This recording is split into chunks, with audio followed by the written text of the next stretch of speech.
It's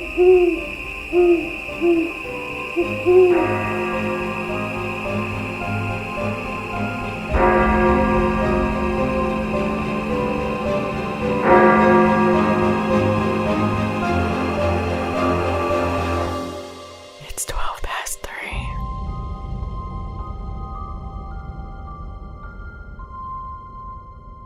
I know we've had this discussion before, but do you believe in heaven? I don't know. I don't know what I believe in. Put you on the spot there.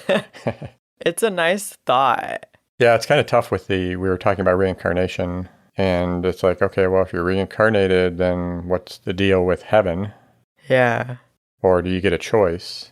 You can stay up there or come back, but why would you want to come back if heaven is so great? Yeah, I have no idea. Well, it's like, if you believe in heaven, do you believe in hell? Yeah, I think you have to. Well, maybe not. Maybe you just say, yeah, everybody goes to heaven, but that's kind of disturbing too. Yeah. There's some people that shouldn't be going to heaven. Yeah. Okay, this is really morbid, but whenever I've thought about dying and where I would go, it's always just darkness. Yeah, Maybe I hear that's that. like my sign that I'm going to hell. No, a lot of people have that belief. I mean, atheists, right? Yeah. You know, it's over, it's done. That's a scary thought. That could be a whole discussion. Yeah. But maybe we'll save that for later because I have some thoughts on that as well. Oh, no. What I wanted to bring up, or what I was thinking about, was people who talk about their pets going to heaven. Yeah. And I was thinking about how many pets we've had over the years and how full the house is going to be up in heaven. Yeah. I always used to say that they were with our loved ones up there. So they're taking care of our pets until we get up there. Yeah. Okay. Well, if the pets are in heaven, do they really need to be taken care of? Good question. I guess you think about it in terms of, what you have now, how things are now. So yeah. If I think of heaven, I think I'm going up there and everything's kind of the same, but it's just all great and nothing changes and everybody's healthy and all your pets are there. You go up and you say, Mom, why do we have two fluffies? Too fluffy? Yeah, because your parents swapped out your cat without telling you when you're a little girl. Yeah. Do you have something you need to confess? No, we won't get into that. Oh my gosh. I don't think we could have ever replaced your cat. Yeah, no. But I imagine a lot of people have done that. Yeah. So would you go up there and all of a sudden you have a bunch of... How many times are you replacing Fluffy? Yeah, you go up there and there's like 5 cats that look pretty similar. I guess I wouldn't complain, like, if there's multiples, if they're all good cats. Yeah, it's true. I'd be a little offended and have a hard time trusting. Okay, well, weird discussion. It's just the things I think about. Yeah, I mean, the thought of it is a nice thought. I understand why people find comfort in it. It's just I don't know. I don't know what I believe. Yeah, and like you said, maybe it's just a matter of they go up to heaven and they're in heaven and you go and you do your thing. Yeah. It's kind of like people who remarry. Who do they end up with in heaven? Or, remarry because their spouse passed away or something like that. So their love of their life passed away and then they remarried. Yeah. And then they go up to heaven. That'd be awkward. Yeah, exactly. But I'm sure that the person would be understanding about it. No? I don't know. It just seems like a weird situation. No, it would be awkward. But like you said, if everybody just goes and does their own thing. Would that be lonely? Well, I don't know. Maybe just kind of, hang out, do whatever. One big, lounge room where everyone's just chilling. Yeah. Can people make friends, new friends in heaven? I would hope so. Be sad to think that for us that don't have any right now, my only hope is that I can make some friends in heaven. Oh my gosh. That's kind of a weird thought too, is you meet someone in heaven. Yeah, that you've never met before. Yeah. Well, meet God, right? Or do you not get to meet the big guy? I feel like it's like Santa Claus. He sends out people that looks like him for you to meet. Oh, Like mall Santas, oh. because real Santa can't visit All everyone. right, so let's not piss off God here. Well, he's a busy guy. Yeah. How big is heaven, too? Because it has to be crowded. Has to be. That's true for all the people. Yeah, Is think there of like all the people that have ever been. Are you only allowed like a certain amount of time up there and then you move on? Well, that's the whole thing about, do you get a choice? Do you get to stay there? Or do you get, you can be, we were talking about the reincarnation where the one boy said he was given a ticket and then he came down Yeah. the slippy slide to his... Slippy slide. I would come back if there was a slippy slide to come back down. Just one time. I think he got tricked. Hey, do you want to try out this slide? And oh crap, I'm back here again. It's like a trap door that they like open. Maybe it's like one of those things, people who are there the longest get a choice to come back. Or you have to learn something. That's a whole karma thing, right? Say, well, you have to go back and learn your lessons. Damn, that would suck. It's like you cheated on a school test and you have to come back. And learn not to cheat. Yeah.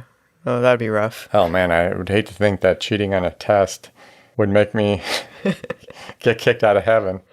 That's another question. Have you ever cheated on a test? I don't think so, but I'm sure there's plenty of other things that I've done that are similar. Anyway, we're totally going off on a tangent here. Well, let's just hope it's not something really small that makes us come back. Yes. All right, so we got nowhere with that. We don't know if animals actually go to heaven and whether they live with you. And do you get a bigger house or? You get upgrades. Yeah. All right, so we got way off. Are we going to talk about anything or are we just going to ramble on? We could keep rambling on, but I feel like we're just going to start talking about weird stuff. Yeah. Maybe that's not too bad. No. What do you have tonight? Well, since we rambled on so long, my computer turned off, so let me log in. So my case is about the girl in the box. I've never heard this. I've seen it on documentaries before, but other than that, I haven't really heard much about it, which is surprising because it's a very baffling case. And a warning beforehand, it is sensitive topics.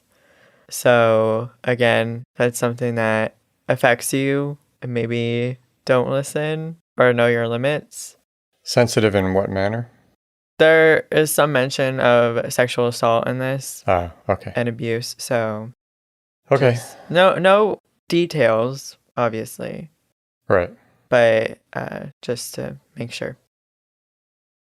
20-year-old Colleen Stan hitchhiked out of her Eugene, Oregon hometown on May 19th, 1977. She was careful about whom she accepted a ride from. She turned down a lift from a group of young men, understanding the small but serious risk to what she was doing. A couple, Cameron and Janice Hooker, seemed harmless to her since they were a couple with a baby. After pulling onto a side road to sightsee, Cameron held Colleen at knife point and brought her back to the couple's home in Red Bluff, California. He stripped her naked, hung her by her arms from the basement beams, and whipped her repeatedly before having sex with his wife in Colleen's blindfolded presence. Going back to her hitchhiking, so bizarre that the decisions that are made, how they impact somebody. Yeah. As far as sometimes you make a decision and it saves your life, and then she made a decision that if she would have went with those guys, this may never have happened. Yeah. It's so bizarre because I had just read something where someone was saying that the butterfly effect being so weird that you can make one decision to do something, and if you had made a different decision, how completely different your life may be. And it's weird to think about that because you never know what the right decision is. I really thought about the butterfly effect in terms of your general life. That's interesting. Yeah. Because just scary to think that once you've made a decision, is that basically saying that you're down that path and you can't change that? Or can you make another decision to alter that again? Yeah, I don't know. It is scary to think.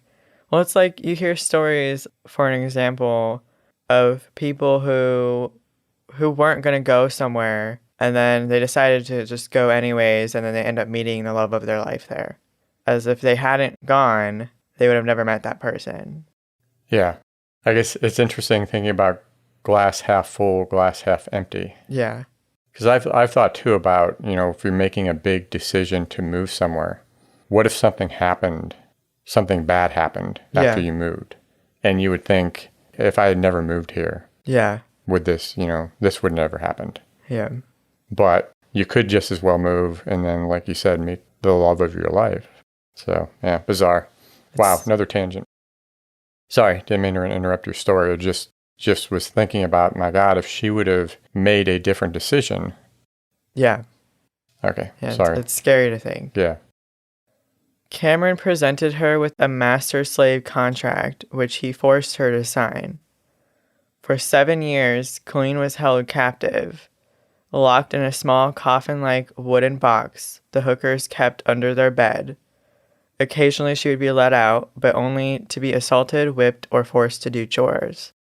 So she spent most of her days locked in that box. That's horrible. Another scary thing to think about, sorry to keep going on these tangents, but how many times does this happen that we never hear about it? Or how much of this is going on right now that we don't know about yet? Well, it's like I always think about whenever I'm passing someone in like the store or something, because I watch and listen to a lot of crime show stuff. Yeah. I always think, do they have someone trapped in their basement right now? Like if they didn't make it home, then no one would be able to find that person. Like I know that's like a really morbid thought, but it's scary. And like you said, you never know how many of that is happening now. And it's not discovered yet. Yeah, so bizarre. Maybe it's just stay inside. But then you'll never meet the love of your life. I'm okay with that. Sorry, go ahead. Cameron Hooker told her that any attempts to escape would be met with violent repercussions for both her and her family. He claimed that there was an organized crime group called The Company that was watching her and would punish her and her family if she attempted to escape.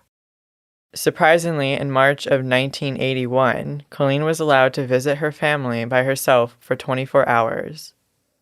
In May 1984, she was allowed to start working as a maid at a hotel.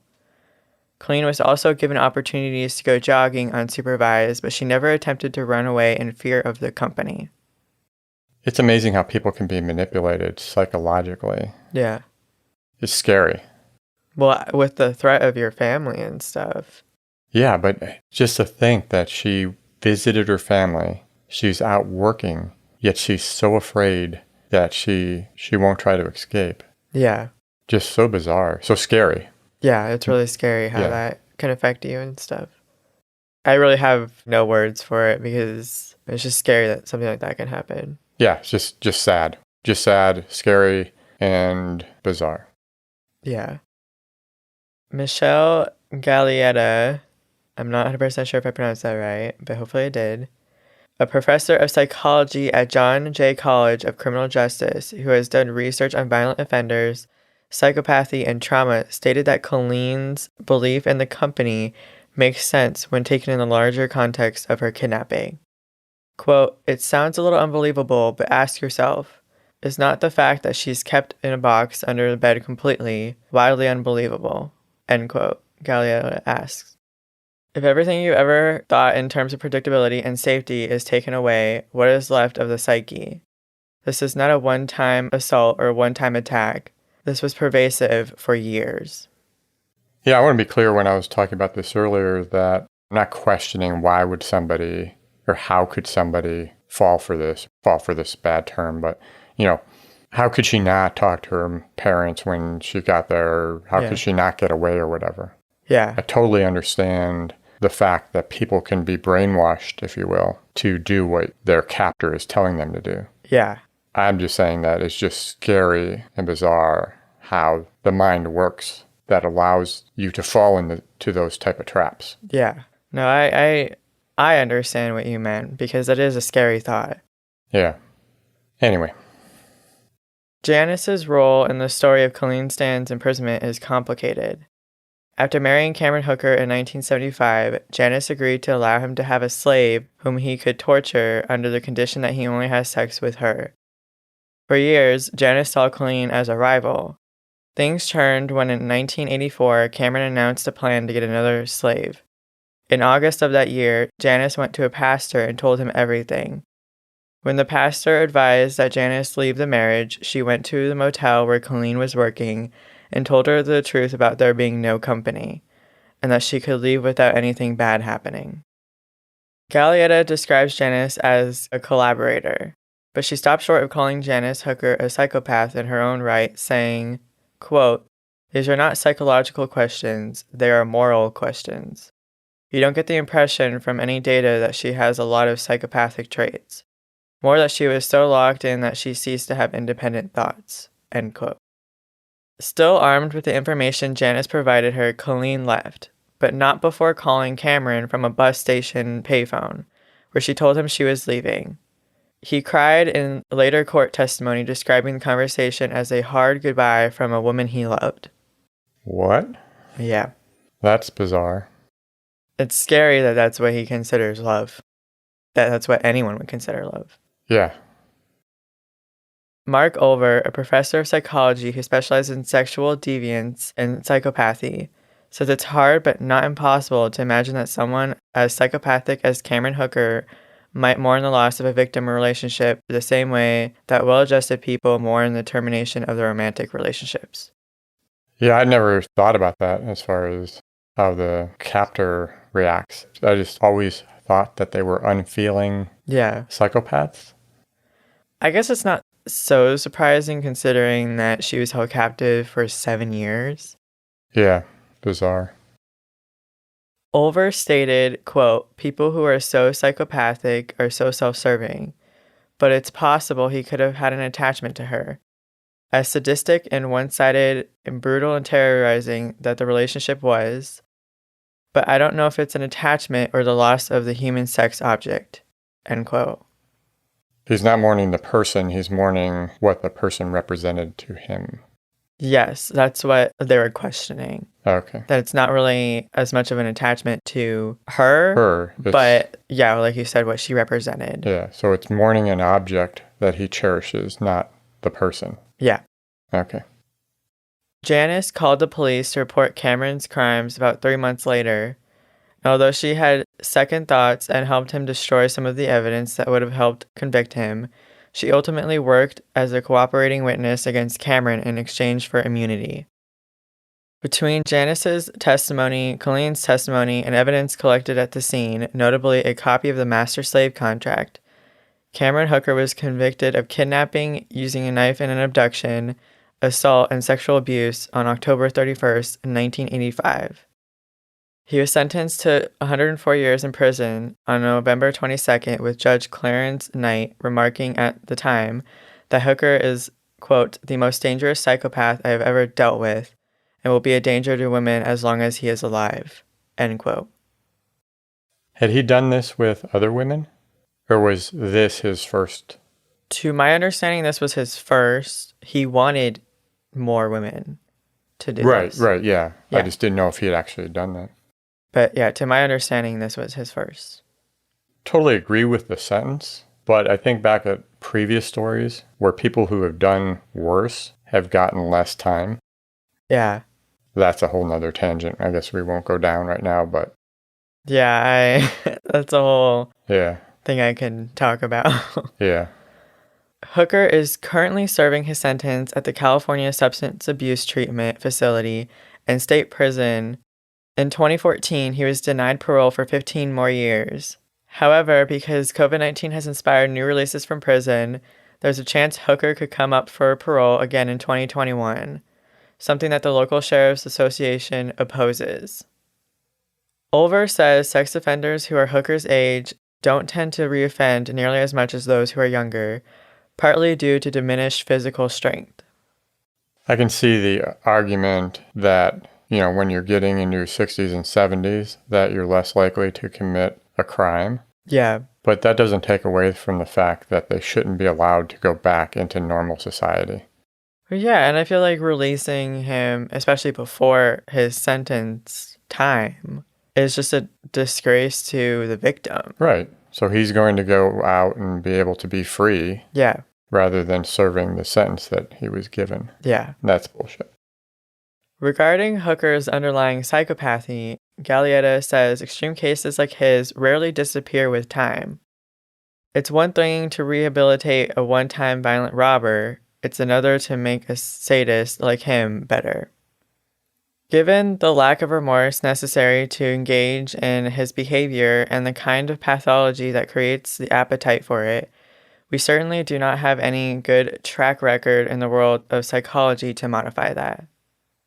Basically, he's saying this is one of those type of offenders who cannot be rehabilitated. Yes. Okay. Because there's no evidence psychologically that offenders like that can be rehabilitated. But that is it. I don't have any updates on any parole hearing recently. I'd be interested to hear. Hopefully he remains in prison. I hope so. I'm glad that she was able to escape and go back home. I think that's the bright side of the story. But yeah, this whole thing, I can't even imagine. Can't imagine how you even ever recover from something like that. Yeah. Lost 7 years of your life, and then just psychologically. And I can't even imagine how the family felt too, because there was no concern really raised when she visited them, but then finding out later that she was held captive the whole time. Yeah, that would be devastating. Yeah, and not even knowing. Yeah, to find out somebody had visited, and you could have saved them at that point. Yeah. But you had no idea. Yeah. Overall sad, but I hope he stays in jail for the rest of his life. Yeah, agreed. He doesn't deserve to see daylight. But that's it.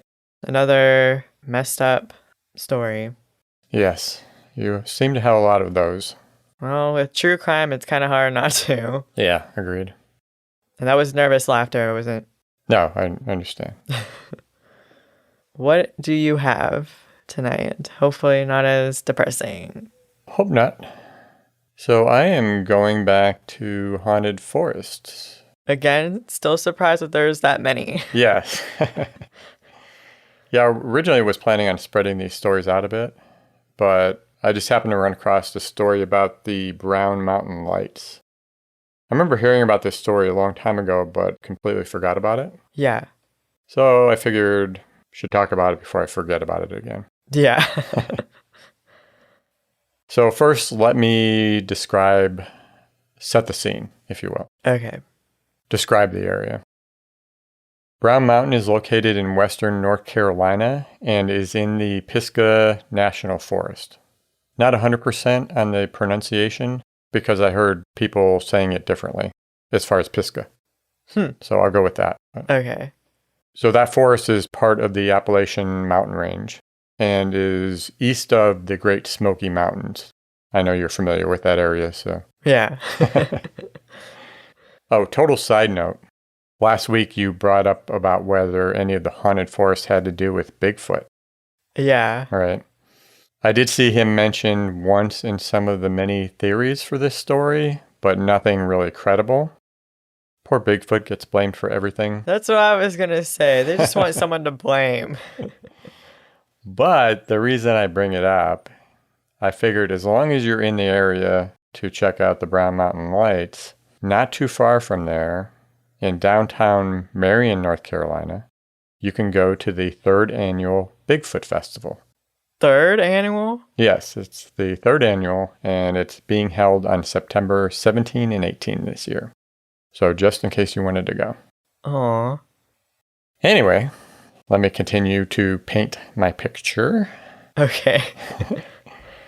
Along Brown Mountain is the Linville Gorge. Around that area, around the mountains in the gorge, there's a number of scenic lookouts that you can pull over and just enjoy the view. So at the lookouts, you're looking over some very dense forest that covers the hills of the mountain and the gorge below. Extremely rough terrain, even for experienced climbers. Yeah. My understanding. Haven't been there. I believe there are some paths around, but for the most part, it's not somewhere where people can just go wandering around. Yeah. Or it would be like just normal hiking or whatever.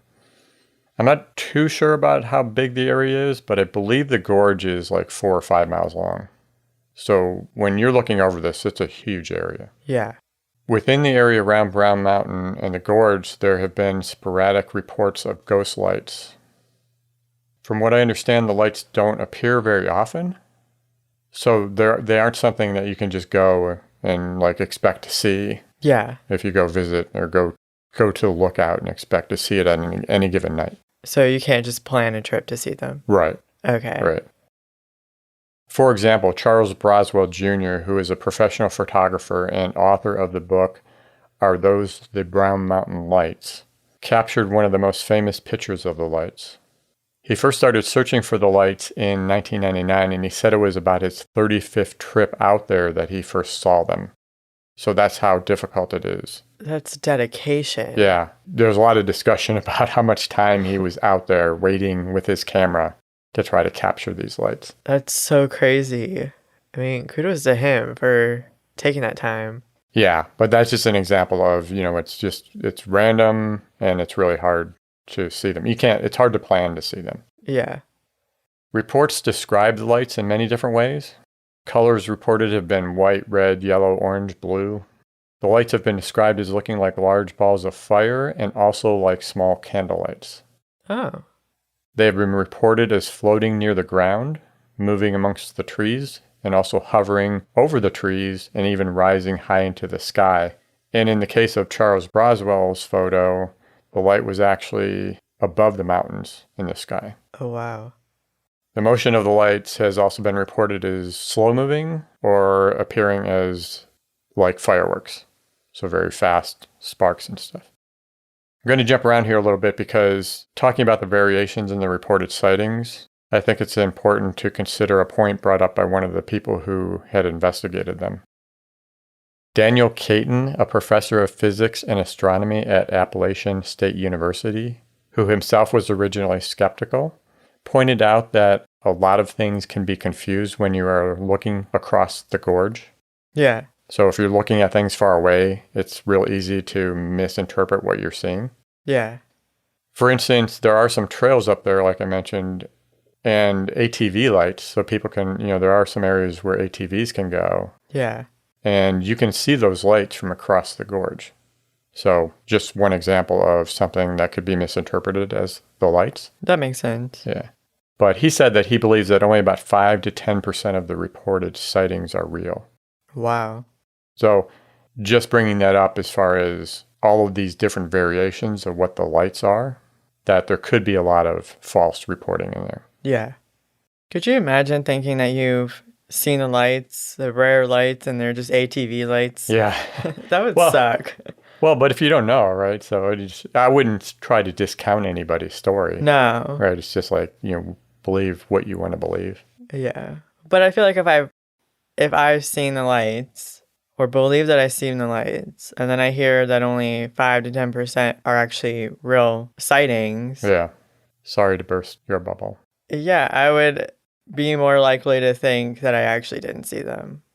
I would think that I would be skeptical even that if I saw them. I wouldn't be like, oh yeah, I saw the Brown Mountain Lights. I think I saw them. Well, but I don't know. What if they were high in the sky? Not even like in the mountains or close to the ground. Yeah, I guess it depends on what it is you're seeing. Yeah. Right. Like if the lights are zipping back and forth or moving erratically, yeah, you could discount that it might be somebody with a lantern or a ATV or something, right? Yeah. Somebody with a lantern? Why not? Well, okay, so let me explain how far back this goes. Okay. Okay. If you're asking me why are you talking about lanterns? Yeah. in this day and age, let me explain that. So some of the earliest reports of the lights are from the Cherokee and Catawba Indians, Civil War soldiers, and settlers in the area. So this is going back some 800 years. Yeah, that's crazy. Yeah. The earliest known news report, at least that I could find, was an article in the Charlotte Observer in September of 1913, September 23rd, I believe, The article mentioned members of the Morganton Fishing Club seeing the lights. There is a Cherokee legend that around 1200 AD, a great battle was fought between the Cherokee and Catawba Indians at Brown Mountain. The aftermath was so tragic that the lights are said to be the spirits of the Indian maidens with their torches still searching the mountainside looking for any signs of life. Oh. Yeah, that's sad. So sad. In 1771, a German surveyor, G.W. de Bram, said the lights were inflamed nitrous vapors. But he did not provide any evidence, and his claims were quickly disputed. That makes sense. Yeah. The lights have been officially investigated 3 times. Once by the U.S. Weather Service and twice by the U.S. Geological Survey. What are you grinning about? Ever since you mentioned Bigfoot and there being theories to the story about Bigfoot, Yeah. I just imagine people saying that Bigfoot was like holding flashlights and the light shining. I don't know why that came to mind. Just, is he just holding flashlights to get people's attention? Or is he running around the forest, his normal, just every day, using a flashlight to see his way around? Both, maybe. Maybe he's like tricking people. He's going out to the outhouse or something? Yeah, outhouse. Oh my gosh. He really gets around. Or is he running around like the airplane lights? Oh, yeah. I don't know what they call the guys that signal the planes with the lights at the airport. Yeah, I know what you're talking about. I don't know the name. He'd probably be good with that job. Yeah. Poor Bigfoot. No. Where was I? Oh, crap. A 1913 geological survey blamed the lights on headlights from locomotives. But during the Great Flood of 1916 in that area, trains stopped running when tracks were washed out, yet the lights continued. Oh. A 1922 geological survey offered 11 proposed explanations. So they didn't know. They were just throwing shit out there. Some of their possible explanations were will-o'-the-wisp, which is a flame-like phosphorescence. Shit. Are you trying to say phosphorus? Phosphorescence. Phosphorescence? Yeah.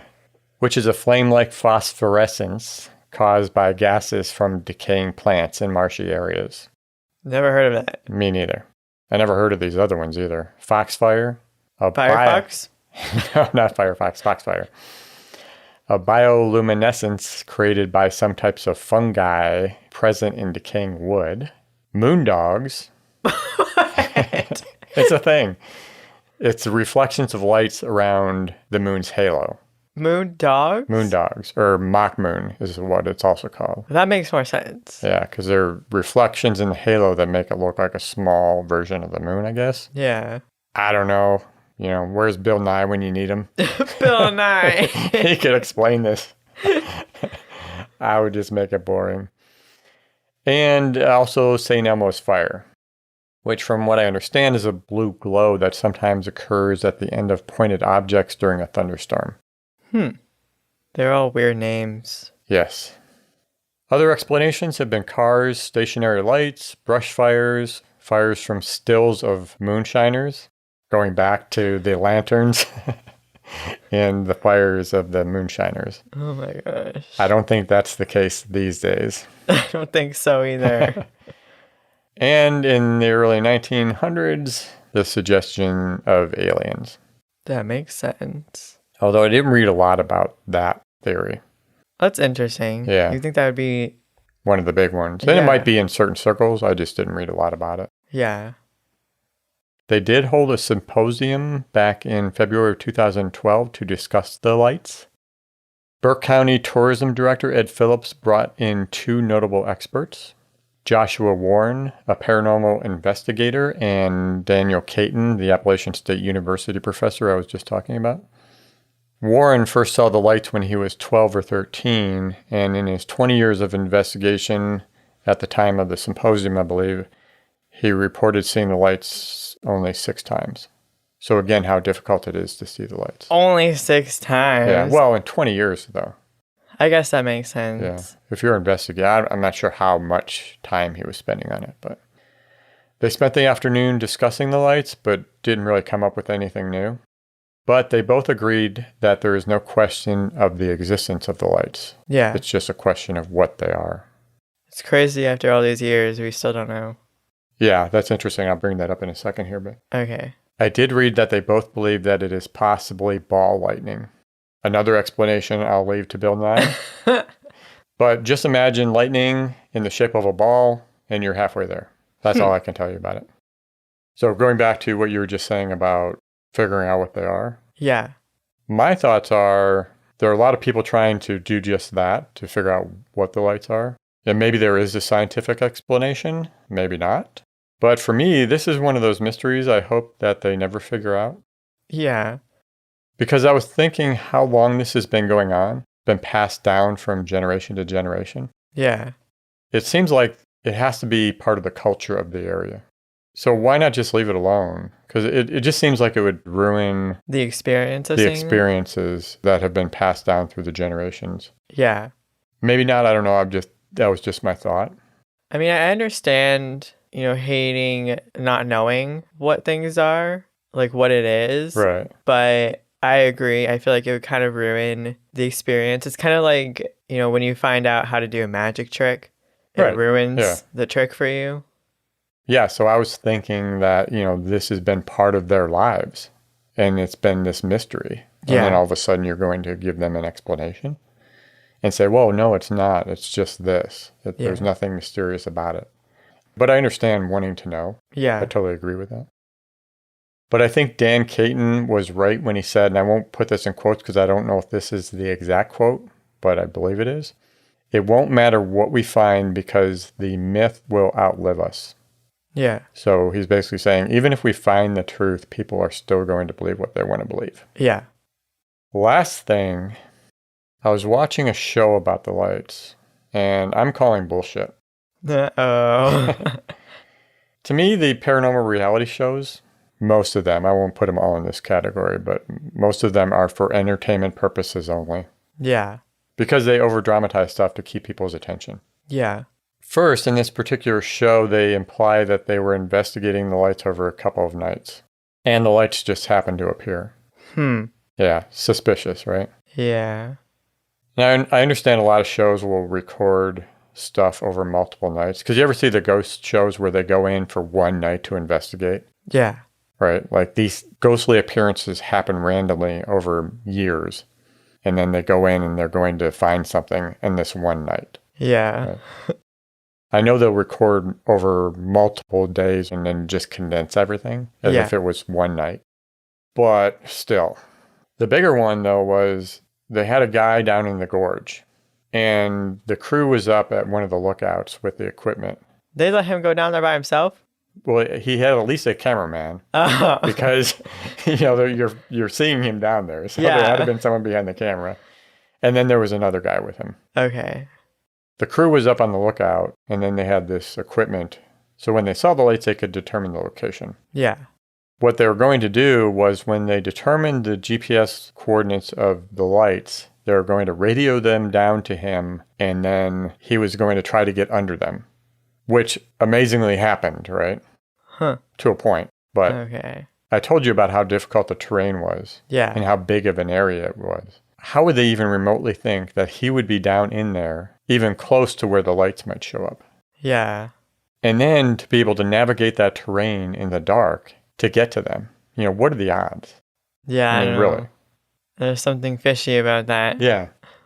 And then they cut to the next day, and he wants to go back up to that area, and he's talking about how it took him 2+ hours to hike up there. So I don't know. Just, again, bullshit. Maybe shouldn't brought it up, but I just like watching the show, and it's like, this is just, I don't... Well, it implies that he can easily sprint over there. Right. Anyway, that's my story. Very interesting. Yeah.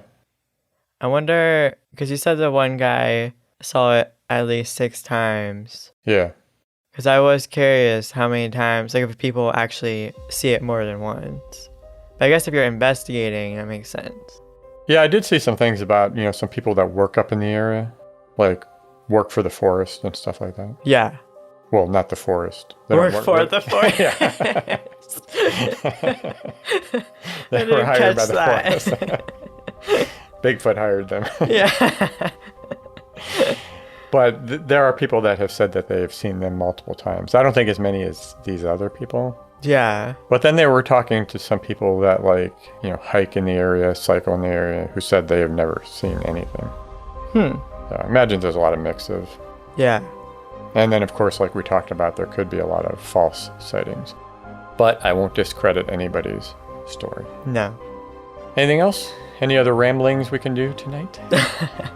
I don't know. I think we've done enough of that. Yeah. Alrighty then. I guess we'll wrap it up. Thank you very much for joining us. Make sure to visit next week for more weird and creepy stories. Don't forget to follow us on Twitter and Instagram at 12past3 or email us at podcast@12past3.com. Good night. Good night.